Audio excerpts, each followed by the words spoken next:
The first thing you should know about me is that I have always prided myself on being a rational man. I am an architect.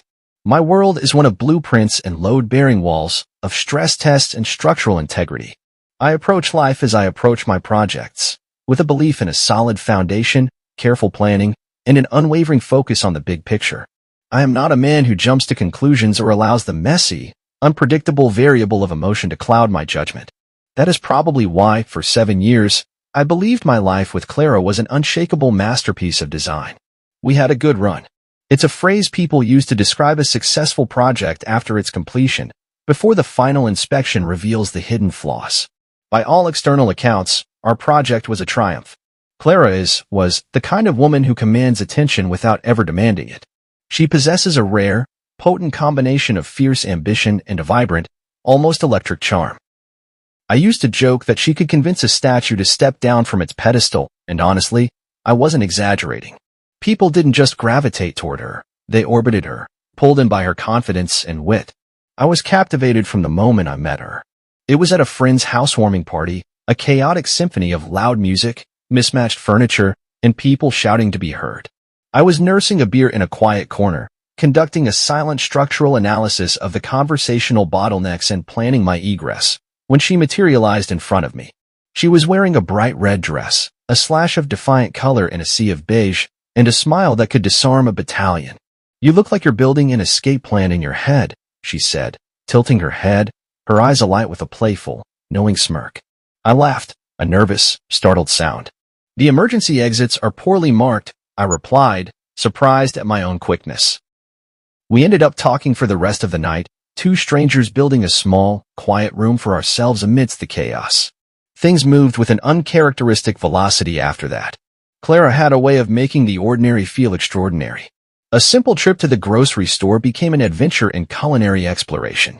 A disagreement over paint colors became a passionate debate about aesthetics and the psychology of space. She was the art, and I was the framework. We were a team, and for a long time, it felt like we were an unstoppable force of collaborative design. We bought a house, a 2-story fixer-upper that became our shared passion project. It was a structure with good bones but years of neglect. We poured our weekends and our savings into it. Every room holds a memory, etched into the walls themselves. Late nights spent painting, our laughter echoing in the empty spaces, the smell of primer sharp in the air. The shared frustration of mismeasured tiles in the master bathroom. The triumphant clinking of wine glasses on the night we finally finished the kitchen renovation, leaning against the new countertops, exhausted and happy. That house wasn't just a structure, it was a physical manifestation of our partnership. Our friends called us the golden couple. We had the house, the successful careers, hers in marketing, a world as abstract and people-focused as mine was concrete and logical, and the kind of relationship that looked flawless from the outside. I believed it was flawless, too. I had designed it to be. But over the past year, something shifted. A subtle, almost imperceptible change in the building's climate. It started with the little things, the hairline cracks you ignore, telling yourself it's just the house settling. Clara began working late. Her projects at the marketing firm were ramping up, she'd say. This wasn't unusual. She thrived on challenge, on the adrenaline of a tight deadline. But the late nights became more frequent, the excuses more polished, more rehearsed. Then came the changes in her own design. Clara had always been stylish, but this was different. It felt less like an expression of her own taste and more like a performance for an unseen audience. She began to spend an extra 20 minutes in front of the mirror each morning, deliberating over outfits she used to save for special occasions. A new silk blouse. A skirt that was just a little tighter, a hemline that was just an inch higher. A bolder, more dramatic shade of lipstick. "Looking fancy today," I teased one morning, leaning against the doorframe of our bedroom. She was slipping on a fitted blazer I didn't remember seeing before, its sharp lines accentuating her waist. She laughed it off, a quick, bright sound that didn't quite reach her eyes. "Important client meeting," she said, grabbing her bag and giving me a swift, almost perfunctory kiss on the cheek. Then there was the phone. Her phone, once a shared object left casually on the coffee table, became a fortress. A black, mirrored monolith of secrets. It was always with her, clutched in her hand or resting face down on her desk. If I walked into the room while she was texting, the screen would be instantly locked. When I asked her about it once, feigning casual curiosity, she brushed it off with an airy wave of her hand. Work stuff. Boring emails. You wouldn't care. I wanted to believe her. I am a rational man, and trust is a rational choice based on past performance. I told myself she was under pressure. I told myself this was the cost of her ambition. I built a logical framework to contain my burgeoning unease. But the real evidence of decay was in the spaces between us. In public, she was still the perfect wife. She'd laugh at my jokes, hold my hand, play her part in the beautiful production of our marriage. But at home, in the quiet sanctuary we had built, it was like being in a room with a beautiful, polite stranger. Our conversations, once meandering explorations of our inner worlds, became exercises in logistics. Asterisk, did you pay the electric bill? Don't forget we have dinner with the Hendersons on Friday. Asterisk, her laughter felt hollow. Intimacy, once the warm, beating heart of our home, became a rare and often clumsy visitor, more of an obligation than a desire. I started questioning my own perceptions. Was I imagining things? Was I being too sensitive, my logical mind creating a problem where none existed? Relationships go through phases. This was just a phase, a temporary stress fracture. So I brushed it off.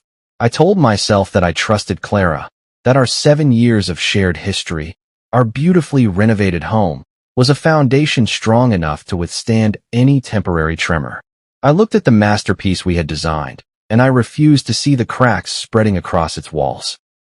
I had no idea how profoundly, catastrophically wrong I was. His name crept into our lives the way a faint, unnoticed leak can begin to rot the timber of a house. Slowly at first. Insidiously. Victor.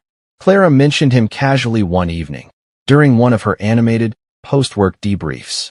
She had just gotten home, late again, and was pacing the kitchen, a glass of wine in her hand, the frantic energy of her day still clinging to her like a second skin. There's this new guy, she began, her tone a practiced mixture of professional annoyance and grudging amusement. Victor. He's one of those annoyingly confident types, you know? The kind that probably has a framed picture of himself on his desk. Thinks he's God's gift to marketing just because he landed the Henderson account. I chuckled from the living room, where I was sketching out a preliminary design for a new client. Sounds like a pain, I said, not looking up. You have no idea, she laughed, a sound that, in retrospect, held a note of something more than just frustration. And that was it. He was just another character in the sprawling, dramatic narrative of Clara's work life. A temporary antagonist in her story. Or so I thought. But then his name started appearing more often, a recurring character who was slowly being written into a leading role. Victor thinks we should revamp our entire pitch strategy for the new client, she said one night, scrolling through her phone as we ate a dinner I had cooked. It's ambitious, but I have to admit, he's got a point. It's a bold design. A week later, Victor's taking the lead on the new project. He's persistent, I'll give him that. He doesn't take no for an answer. And again, while she was getting ready for bed, Victor had everyone laughing in the meeting today. He has this way of, I don't know, breaking the tension. He's very charming in an irritating sort of way. At first, I processed this as simple work chatter. Clara was a talker, a storyteller. But something about the way she said his name began to bother my architect's mind, the part of me that instinctively looks for patterns, for shifts in the underlying structure. It wasn't just what she said, it was the subtle change in her vocal timbre, a brightness, an energy that wasn't there when she talked about her other colleagues. It was the sound of a light being switched on in a room I wasn't allowed to enter. I am a rational man. I told myself not to overthink it. People have work friends. Dynamic partnerships are forged in high-pressure environments. I trusted Clara, but the nagging feeling in my gut, the instinct for a hidden structural flaw, wouldn't go away. Especially when Victor started appearing in other places, bleeding from her work narrative into the visual record of our life. Clara had always maintained a strict separation between her personal and professional life on social media. Her posts were about our vacations, our home renovation projects, our dog, Gus. But suddenly, there he was, a new face in the familiar gallery, popping up in group photos from office events. There was one picture in particular that made my stomach tighten into a cold, hard knot. It was from an after-work happy hour, a blurry, candid shot of Clara and a group of coworkers raising their glasses. Victor was standing next to her, his arms slung casually, possessively, around her shoulders. Her head was tilted slightly toward his, her smile wide and uninhibited. They looked like a couple, a unit, a design that made sense. "Who took this one?" I asked, trying to keep my voice neutral as I showed her the picture on my tablet. "Oh, that," she said, barely glancing at it, her attention already returning to her own phone. "Just one of the interns. It was a fun night. Victor insisted we all unwind after a stressful week. He's a big believer in team morale." She brushed it off so easily, as if his arm around her shoulders was as meaningless as a handshake. But I couldn't shake the image from my mind. It was a data point that didn't fit the established pattern. A crack in the facade. Then came the more overt changes in her own design. The wardrobe became a statement.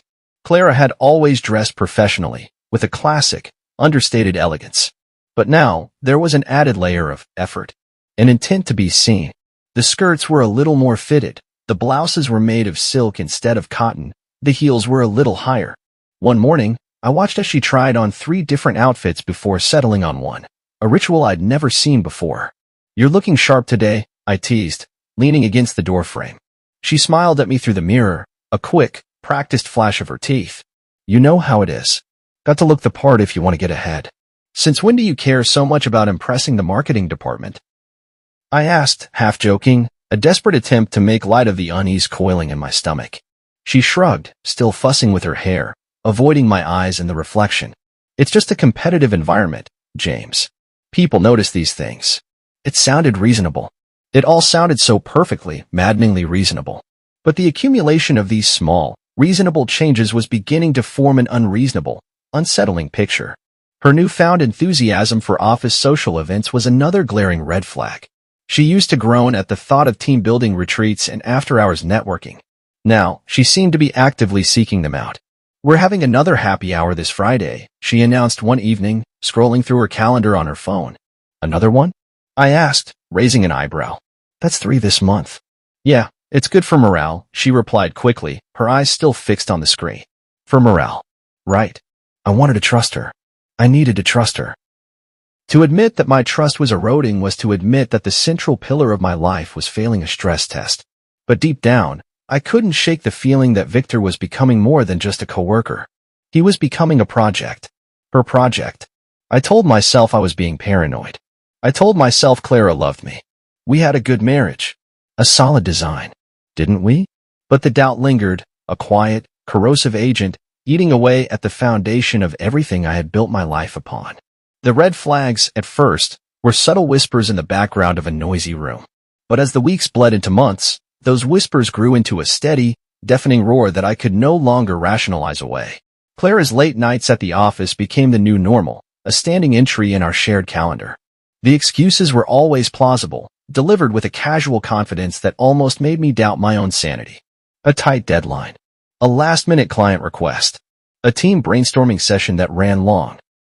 I, the rational man, the architect who deals in facts and figures, accepted these explanations at face value. To do otherwise would be to open a door I was terrified to walk through. But the data points that contradicted her narrative began to accumulate, forming a case file in the back of my mind. One night, after she texted to say she was stuck in a late meeting, a wave of loneliness and unease washed over me. I decided to call her office landline. A simple, innocent gesture. Just to say hi, to hear her voice. The phone rang and rang, a hollow, echoing sound in the empty space of her office, before clicking over to her generic, pre-recorded voicemail. She must be in the conference room, I told myself, the architect and me trying to find a logical explanation for the anomaly. Or she stepped out for a coffee. Minutes later, I was scrolling through my own social media feed, a mindless distraction, when I saw it. A new picture, posted by one of her younger colleagues, a woman named Sarah. A group selfie from a crowded, noisy-looking bar downtown. In the center of the frame, holding up a glass of wine, her face flushed with laughter, was Clara. And right beside her, his arm draped possessively around her, grinning like he owned the world, was Victor. The image was a punch to the gut. The air left my lungs. The late meeting was a lie. A bald-faced, easily disprovable lie. When she got home that night, an hour later, smelling faintly of wine and someone else's cologne, I tried to keep my tone casual. It was the hardest performance of my life. "Busy night?" I asked, as she kicked off her heels by the door. "Exhausting," she sighed, running a hand through her hair. That meeting went on forever. I paused, studying her face, searching for a flicker of deceit, a crack in the perfect facade. I saw the photo Sarah tagged you in. Looked like a fun meeting. She froze. Just for a fraction of a second. But I saw it. The brief, sharp flash of panic in her eyes before the mask of nonchalance slipped into place. Oh, that, she laughed, a sound that was a little too loud, a little too high-pitched. Yeah, we decided to grab a quick drink after. It was Victor's idea. He's big on team bonding. Team bonding. The phrase had become her catch-all excuse, a flimsy, transparent shield against my growing suspicion. Our arguments became more frequent after that. They were never about Victor, not directly. I couldn't bring myself to say his name in that context. They were about her distance, about the growing chasm between us that I could no longer pretend wasn't there. Why are you always on my case, James? She snapped one night, after I'd questioned yet another after-hours event. It feels like you're tracking my every move. I'm not on your case, I replied, my voice tight with a frustration I could barely contain. I just feel like you're not here, even when you are. You're a ghost in our own house. I'm working hard, she retorted, throwing her hands up in exasperation. I'm trying to build a career, and all you can do is accuse me of being distant. Maybe if you weren't so controlling, so insecure, you'd see that I'm just trying to succeed. Controlling. Insecure. The words were weapons designed to wound, to put me on the defensive. And for a while, they worked. I started to question myself, my perceptions. Was I the problem? Was my lack of spontaneity, my love of routine, driving her away? But then there were the hints from our friends. The small, corroborating pieces of evidence. Clara and Victor seemed to be really hitting it off at work. Our friend Rachel mentioned at a dinner party, her tone innocent, but her eyes holding a flicker of something else, pity, perhaps. They're like the dream team. I forced a smile, the muscles in my face aching with the effort. Was I the only one who didn't see this as a harmless work partnership? The last person to know about the fatal flaw in my own design? The moment of undeniable, sickening clarity came on a Sunday morning. A day of supposed rest and peace. Clara had left her phone on the kitchen counter while she was in the shower. I would never normally touch her phone. It was her private space, a boundary I had always respected. But the screen lit up with a notification, and his name was there, stark and unavoidable, Victor. The message preview was visible on the lock screen. Just a few words. But they were enough to demolish the last vestiges of my denial. Last night was amazing. Can't wait to see you again. Asterisk. I stared at the screen, my heart pounding a frantic, panicked rhythm against my ribs. There was no ambiguity this time. No room for rationalization. This was not a group text. This was not team bonding. This was the intimate language of lovers. When Clara came back into the room, a towel wrapped around her hair, humming a cheerful tune, I held up the phone. My hand was shaking. Victor texted you, I said, my voice carefully, terrifyingly neutral. Her eyes flicked to the screen. And I saw it all. The flash of pure, undiluted panic. The desperate scramble for a plausible lie. The dawning realization that there was no way out. She forced a laugh, a pathetic, strangled sound. Oh, that, she said, her voice a little too high-pitched. He's just joking. We all went out last night. He probably means the group had a good time. I read the words aloud, my voice flat, each syllable a chip of ice. Asterisk, last night was amazing. Can't wait to see you again. Asterisk, that doesn't sound like a group text, Clara. She sighed, a dramatic, theatrical sound of exasperation, a last-ditch effort to paint me as the villain. She rolled her eyes. James, you're overreacting. Victor is just like that. He's overly friendly. It's harmless. Harmless. Asterisk, the word echoed in the sudden, ringing silence of the kitchen. I placed her phone back on the counter and walked away. My trust, the very foundation of our 7-year marriage, had not just been cracked. It had been shattered into a million irreparable pieces. For the first time, I knew, with a certainty that was both terrifying and strangely liberating, that I was losing her. And I wasn't sure I could, or even wanted to, get her back. The text arrived on a Tuesday night, a perfectly crafted piece of domestic fiction. Big presentation tomorrow. Going to be a late one. Don't wait up. We'll grab a bite on the way home. Love you. Asterisk. I stared at the message, the words blurring on the screen. Each syllable was a lie, polished and practiced. The big presentation, the casual don't wait up, the obligatory love you, it was a script she had performed so many times she no longer even had to think about it. Every instinct, Every rational, data-driven cell in my body screamed that it was a lie. The trust was gone, eroded piece by 1,000 tiny deceptions. The unanswered calls, the guarded phone, the ever-present specter of Victor. Tonight, the doubt was a physical thing, a gnawing beast in my gut that I could no longer ignore. I was an architect. I dealt in facts and evidence. I needed to see the flaw in the design with my own eyes. I needed to conduct a final, destructive stress test. I grabbed my car keys, my movement stiff, robotic. I told myself it was just a reconnaissance mission, a way to ease my own mind, to prove to myself that I was being paranoid. I would drive to her office, see the light on, see her car in the parking lot, and I would drive home, ashamed of my own distrust, ready to apologize for my insecure, controlling behavior. The drive across town was a journey through a fog of anxiety. The quiet hum of the engine was a stark contrast to the storm raging in my head. When I pulled up to her office building, a sleek, glass and steel monolith that represented her ambition, it was eerily still. Most of the floors were dark. But there, on the third floor, was a single, brightly lit window. Her office. I parked across the street, in the shadows, and got out. My footsteps echoed in the empty parking lot. I walked to the front entrance, my heart pounding a heavy, funereal rhythm. The lobby was empty, the air still and cool. The elevator ride felt like a slow ascent into my own personal hell, the soft chime at each floor marking another stage of my descent. When the doors slid open on her floor, the hallway was silent. But as I drew closer to her office, my blood running cold, I heard it. A low hum of voices. Laughter. A man's voice, deep and smooth, followed by Clara's unmistakable laugh. Not her polite, professional laugh. The other one. The real one. The one she used to reserve for me.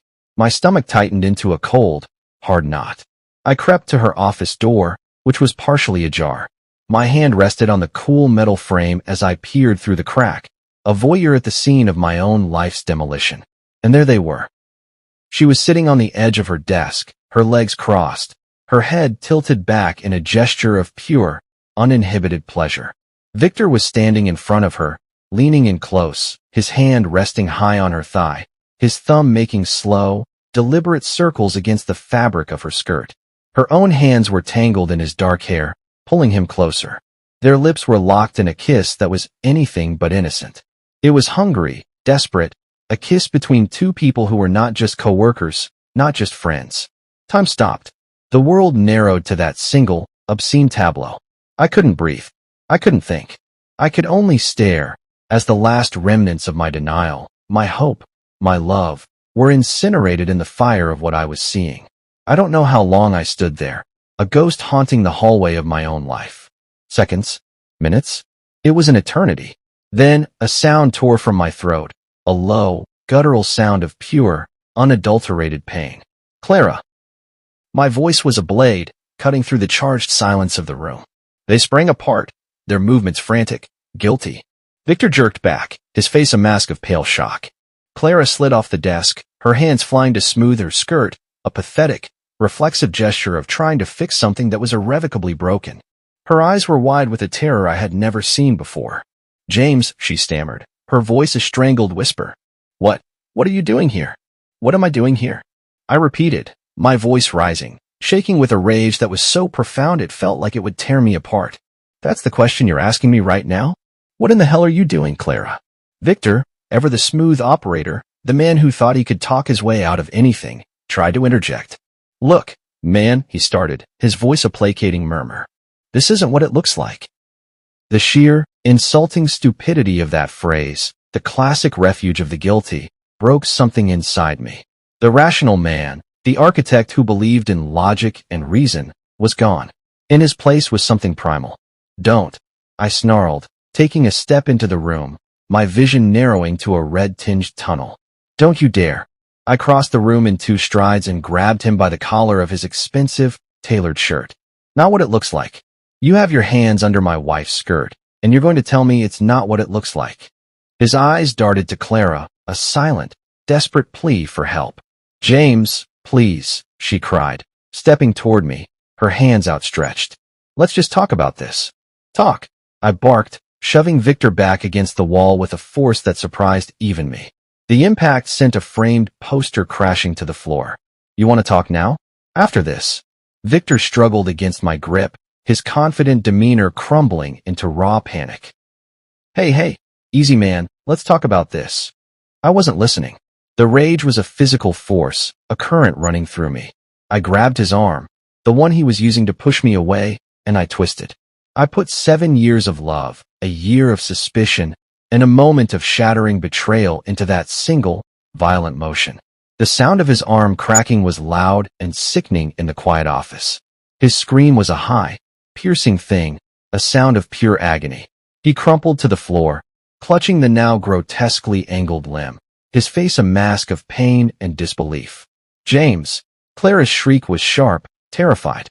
I stood over Victor, my fists clenched, my chest heaving, every muscle in my body trembling with adrenaline. You thought you could waltz into my life, into my marriage, and get away with it. I spat, my voice a low, dangerous growl.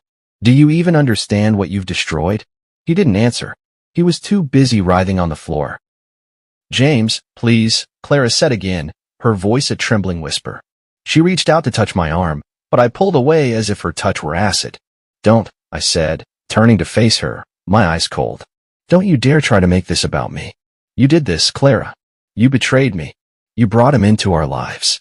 You let him into our marriage. Her eyes filled with tears, spilling down her cheeks as she shook her head. It wasn't like that, she whispered. I didn't mean for this to happen. Didn't mean for it to happen? I repeated, my voice rising. How long, Clara? How long has this been going on? She hesitated, and that hesitation was the final, damning piece of evidence. God, I said, running a hand through my hair, the weight of it all finally crashing down on me. I trusted you, Clara. I gave you everything. And this is how you repay me. I'm sorry, she sobbed. I'm so sorry, James.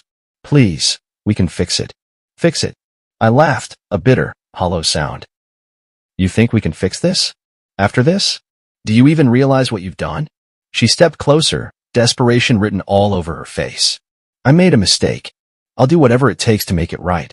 Please, James, don't throw us away.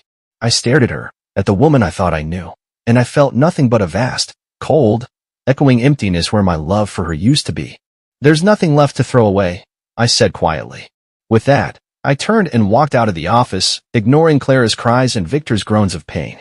My mind was a chaotic whirlwind of anger, heartbreak, and disbelief. The woman I had loved, the life we had built together, the very foundation of my world, it was all a lie. As I drove away from that building, from that scene, from her, the only thing I knew for certain was that nothing would ever be the same again. The architect had just witnessed the complete, catastrophic failure of his own design. The moment I stepped out of that office and into the cool, indifferent night air, the raw, explosive rage began to cool. It didn't disappear. It solidified, transforming from a wild, chaotic fire into something heavier, colder, and infinitely more dangerous. The clear, sharp-edged logic of demolition. The confrontation had been messy, emotional, a spontaneous act of violence. What came next would be calculated. I couldn't go home. The house we had renovated together, the sanctuary I had designed, was now a crime scene. The thought of sleeping in our bed, of breathing the same air as the memories of our life, was unbearable. I drove to Eric's place. My best friend since our college days in architecture school, a man whose loyalty was one of the few structures in my life that still felt sound. He opened the door before I even knocked, a beer in his hand, a welcoming smile on his face that instantly vanished when he saw the look on mine. James? What's going on, man? You look like you've seen a ghost. Worse, I said, my voice a raw whisper. I didn't have to say much more. He took one look at my face, at the tremor in my hands, and stepped aside. Come in, he said, his tone shifting from casual to serious. I collapsed onto his worn leather couch, a piece of furniture that had seen us through countless late-night study sessions, celebratory beers, and heartbroken commiserations. And the story came tumbling out. The late nights, the growing suspicion, the text message, the drive to her office, the scene I had walked in on. I spared no detail, not even the sickening crack of Victor's arm. I laid out the ugly, shattered pieces of my life on the floor of his living room. Eric listened, his expression growing darker and harder with every word. When I finished, he was silent for a long moment, just staring into his beer as if the answers were at the bottom of the bottle. That bastard, he said finally, his voice a low growl. And Clara, damn, James. I can't believe it. I don't know what to do, Eric, I admitted, the adrenaline finally wearing off, leaving behind a profound, bone-deep exhaustion. I feel like I don't know. Like the world isn't real. First thing, he said, his tone practical, grounding, the voice of a man used to dealing with crises. You stay here. For as long as you need. You're not going back to that house tonight. Second, don't make any big decisions right now. You're hurt, you're angry, and you have every right to be. But you need time. You need to let the dust settle before you figure out what to do with the rubble. He was right. I needed a plan. The architect in me, buried under the avalanche of emotion, began to stir. The next few days were a blur of numb disbelief and piercing flashes of pain. I stayed at Eric's, sleeping on his couch, existing in a gray, featureless fog. Clara's attempts to reach me were relentless, a desperate digital siege. Voicemails, texts, emails. A constant flood of apologies and frantic pleas. James, I'm so sorry. Please, can we just talk? I can explain. Asterisk. It was a mistake, a horrible mistake. I never meant for it to end like this. I love you. Asterisk. I'll quit my job. I'll do whatever it takes to fix this. Please don't give up on us. Asterisk. I didn't respond. Her words were meaningless, the desperate patching of a building whose foundation had crumbled to dust. What was there to say? Nothing she could write or say would erase the image of her with Victor, the sound of her intimate laughter as he touched her. Then came the news that changed the game, that turned my grief into a cold, focused fury. It came from Eric, whose girlfriend, a lawyer, had heard it through the corporate grapevine. You're not going to believe this, he said one evening, his face a mask of disbelief. Victor filed a formal complaint with Clara's HR department. What? I stared at him, unable to process the words. Yeah. He's claiming you assaulted him in a fit of jealous rage. And that Clara was a victim in the whole thing, that you're a jealous, controlling husband, and that he was just comforting her. For a moment, I was speechless. The sheer, unmitigated gall of the man. He was trying to flip the script, to paint himself as the victim, me as the unstable aggressor, and Clara as a damsel in distress. But here's the kicker, Eric continued, a grim smile on his face. It backfired. Spectacularly. Apparently, when HR started asking questions, other women in the company started talking. It turns out our boy Victor has a reputation. A long one. For crossing boundaries, for hitting on junior employees, for making inappropriate comments. He's not a colleague, he's a predator. And his little stunt just blew the lid off the whole thing. A cold, grim satisfaction settled over me. His own arrogance, his own desperate attempt to control the narrative, was going to be his downfall. Within a week, the internal investigation had snowballed. Victor was fired, his career in shambles, his name now toxic in the industry. Clara, though not officially reprimanded, was hopelessly tarnished by the association. The dream team had become a cautionary tale of corporate malfeasance. His professional life was destroyed. But that wasn't enough. He had tried to destroy my life, my marriage, my reputation. And I was going to make sure he understood the true cost of his actions. The physical confrontation had been a mistake, a messy, emotional outburst. My revenge would be anything but. It would be quiet, precise, and devastating. I wasn't going to break any more of his bones. I was going to dismantle his life, piece by piece, with the cold, calculating precision of an architect planning a demolition. Eric knew a guy, a private investigator, a former cop with a knack for digging up the kind of dirt that people bury deep. I hesitated for a day, wrestling with the morality of it.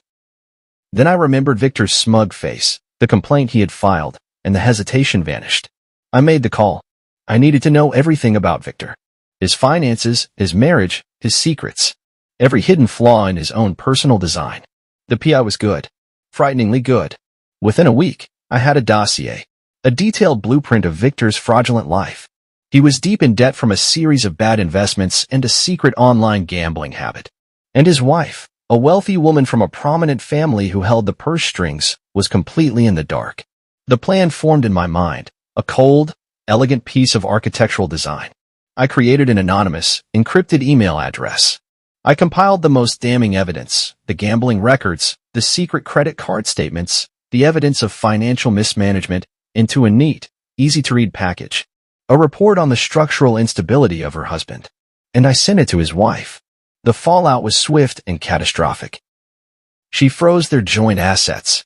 She hired the most ruthless divorce attorney in the city. She cut him off completely. He had lost his job, his reputation, and now his financial lifeline. He was utterly, completely ruined. I didn't feel joy. I didn't feel triumph. I felt a quiet, cold, and utterly complete sense of justice. He had underestimated me. He had seen a rational, quiet man and mistaken it for weakness. He had never imagined that an architect could also be an expert in demolition. With Victor's life reduced to a pile of rubble, a strange, hollow quiet settled over me. The revenge had been satisfying in a clinical, detached way, like solving a complex structural problem. But it didn't fix the primary, gaping flaw in my own life, Clara. The news of our separation had spread through our social circles like wildfire, forcing our friends and family to choose sides in a war they hadn't asked to be a part of. The division was a painful, ongoing negotiation, a constant reminder of the public nature of our private catastrophe. My sister, Lily, was my staunchest ally, her fury on my behalf a comforting, if sometimes overwhelming, force. "She doesn't deserve you, James," she'd said, her voice laced with venom. Never did. Clara's mother, Margaret, on the other hand, became a relentless advocate for her daughter's cause. She called me weekly, her voice a gentle but persistent plea for reconciliation. "Everyone makes mistakes, James," she'd say, a line that made my jaw clench every time I heard it. "Don't throw away 7 years of history. A mistake is a miscalculation on a blueprint. A mistake is choosing the wrong paint color. This was not a mistake. This was a fundamental betrayal of the entire design." Our mutual friends were caught in the middle, their attempts at neutrality often feeling like a tacit defense of Clara.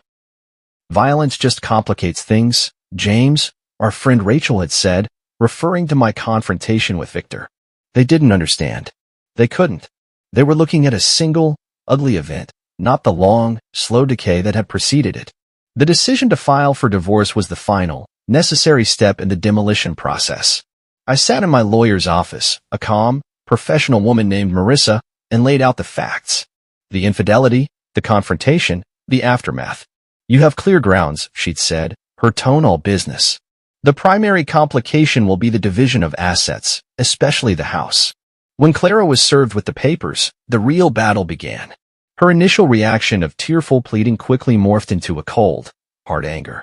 She lawyered up, hiring a notoriously aggressive attorney, and the proceedings devolved into a war. She fought for everything. The house we had renovated together, the art we had collected, a punitive amount of spousal support that was wildly disproportionate to her needs. It wasn't about the money. I saw that clearly. It was about punishment. She was trying to make my departure from our shared life as painful and costly as possible. We met in Marissa's office for a mediation session, a tense, sterile negotiation across a wide, polished table that felt like a battlefield. "You're really going to throw away our marriage over one mistake?" she asked, her voice trembling with a mixture of rage and self-pity. "You didn't make a mistake, Clara," I said, my voice steady, my resolve as hard as steel. "You made a choice. A series of them. Over months. This isn't about one night in your office. This is about the lies. This is about the disrespect. This is about the complete and utter failure of the trust that is supposed to be the foundation of a marriage." The legal battle dragged on for months, an exhausting war of attrition fought with motions and depositions. During this time, I began the slow, painful process of rebuilding my own life, of designing a new structure from the ground up. I moved into a small apartment downtown. It was a blank slate, a space with no shared memories, no ghosts. I started going to therapy, something the old, rational James would have scoffed at. My therapist, a no-nonsense woman named Dr. Evans, helped me unpack not just the betrayal, but my own role in the decay of our marriage. My complacency.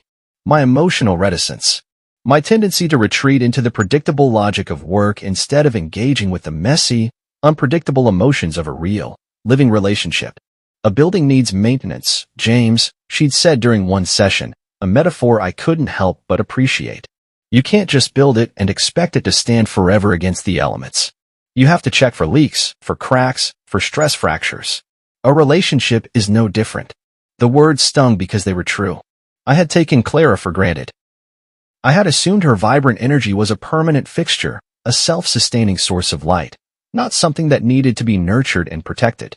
It didn't excuse her choices, but it made me understand that our collapse was not a single, sudden event, but a long, slow process of mutual neglect. I had designed a beautiful house, but I had failed to live in it properly. The divorce was finalized on a gray Tuesday in November. We sat in a sterile courtroom, two strangers connected only by a docket number, and signed the papers that officially ended our 7-year marriage. The house was to be sold, the assets divided according to a court-ordered settlement that was fair, but felt like a loss for both of us. Outside the courthouse, in the cold, damp air, Claire approached me. Her anger seemed to have finally evaporated, replaced by a deep, weary sadness. "James," she said softly, her eyes red and swollen. "I'm sorry. For everything. I'll regret what I did for the rest of my life." I looked at her, at the woman who had been the center of my universe for so long, and I felt nothing. The anger was gone. The love was gone. All that was left was a quiet, hollow emptiness, the feeling of a clear demolition site. "I hope you find what you're looking for, Clara," I said, the words honest, if not warm. "But it's not with me." I turned and walked away without looking back. The demolition was complete. The ground was cleared. Now, it was time to start designing the new blueprint. The day the divorce was finalized was strangely anticlimactic. I had imagined a storm, a great and terrible final collapse, but it was just a quiet, gray drizzle. The life I had so carefully designed, the structure I had believed to be a masterpiece, was officially, legally, gone. And in its place was a quiet, unnerving emptiness. An empty lot where a house used to be. I threw myself into the process of rebuilding, not a life, but myself. The first order of business was to reclaim my space, both physically and mentally. I sold the house, the beautiful, flawed structure we had poured our hearts into. Watching another family move in, their happy, unknowing laughter echoing in the driveway, was a sharp pang, a ghost of a memory, but it was a necessary amputation. My new apartment downtown became my sanctuary, a place of clean lines and new beginnings. It was small, modern, and held no history. I painted the walls, I bought new furniture that was mine alone. I created a space that was entirely, unapologetically my own design. Therapy continued to be a crucial part of my reconstruction. Dr. Evans pushed me to examine not just Clara's betrayal, but my own architectural flaws, my complacency, my emotional reticence. "You can design the most beautiful building in the world, James," she'd said, "but if you don't spend time inside it, if you don't maintain it, it will eventually fall into disrepair. You were the architect of your marriage, but you weren't always a resident." The words were a hard truth, but a necessary one. I had been so focused on providing the structure, the stability, that I had forgotten to provide the life, the connection. It didn't excuse Clara's choices, but it made me understand that our collapse was not a simple case of a single villain. It was a more complex, tragic story of mutual neglect. I began to live differently. I reconnected with old friends, the ones who had stood by me without judgment. I started saying yes to invitations I would have once declined, forcing myself out of the comfortable isolation of my work and my grief. I was learning to be James again, not just Clara's husband, or the guy whose wife cheated on him. I picked up my old guitar, the one that had been gathering dust in a closet for years. The first time I tried to play, my fingers were stiff and clumsy, the chords buzzing with imperfection. But I kept at it. And slowly, the music began to flow again, a quiet, personal language that was all my own. I took the photography class I'd always been curious about. I learned about light and shadow, about composition and focus. I started to see the world differently, not as a series of problems to be solved, but as a collection of moments to be captured.